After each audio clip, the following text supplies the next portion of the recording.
Overcoating without stripping could cause RoHS counterfeits to enter the supply chain.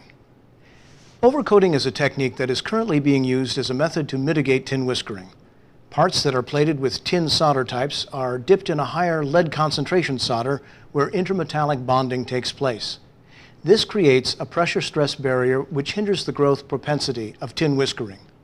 However, according to the INEMI Tin Whisker User Group's report titled Recommendations on Lead-Free Finishes for Components Used in High Reliability Products, there is evidence that this technique may not be as effective when performed on the new 99% tin RoHS compliant product that is entering the supply chain today.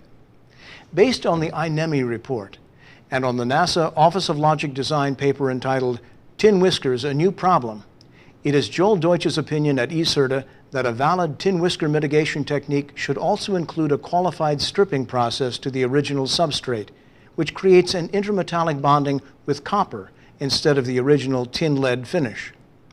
This practice, along with proper annealing and robotic hot solder dipping techniques, should be used to form an effective tin whisker mitigation approach. Using this overcoating retinning technique with another purpose in mind, some claim to convert components to RoHS compliance by simply overcoating the lead solder with a compliant solder. However, there are some major issues with this technique concerning RoHS compliance. First, the lead is never entirely removed. The troubling fact here is that these parts in some cases can pass XRF screening, but are most certainly not compliant. Though this procedure in small quantities may pass XRF inspection, they will absolutely fail destructive testing, which will be the final method used in any litigation claims against non-compliant product. If destructive testing is ever done for the device, there is substantial risk that lead could be detected at levels in violation of RoHS limits. The second problem is that during the dipping process, the intermetallic bonding that is formed adherently still carries trace amounts of the original factory-plated coating. It should be noted that XRF scanning will show failure from larger quantities, 500 pieces and above, processed in this false manner due to lead leaching that is consistent with repeated hot solder dip procedures. If you are going to convert a part for RoHS compliance, it is strongly suggested that you use a qualified facility, preferably with licensing of patented procedures that include a stripping process. They should employ robotic dipping techniques to produce a repeatable effect that assures coplanarity and solderability. The facility should be capable of adapting in order to use other dipping techniques when circumstances dictate. Also, they should have SOPs for maintaining solder pot integrity that include regularly scheduled checks and should have had their processes tested with an accredited industry laboratory.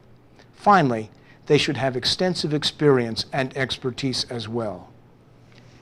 Any business that sells applicable electronic products, subassemblies, or components directly to EU countries, or sells to resellers, distributors, or integrators that in turn sell products to EU countries is impacted if they utilize any of the restricted materials.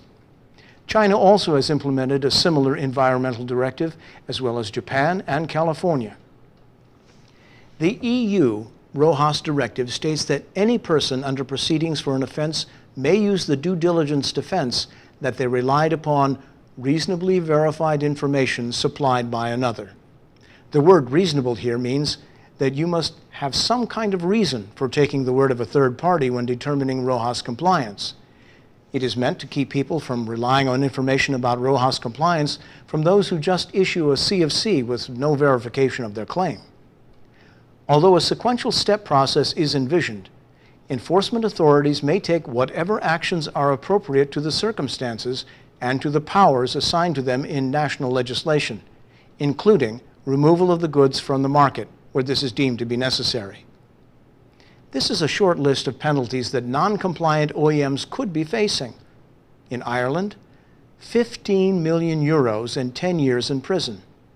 Spain, 1.2 million euros and 10 years in prison.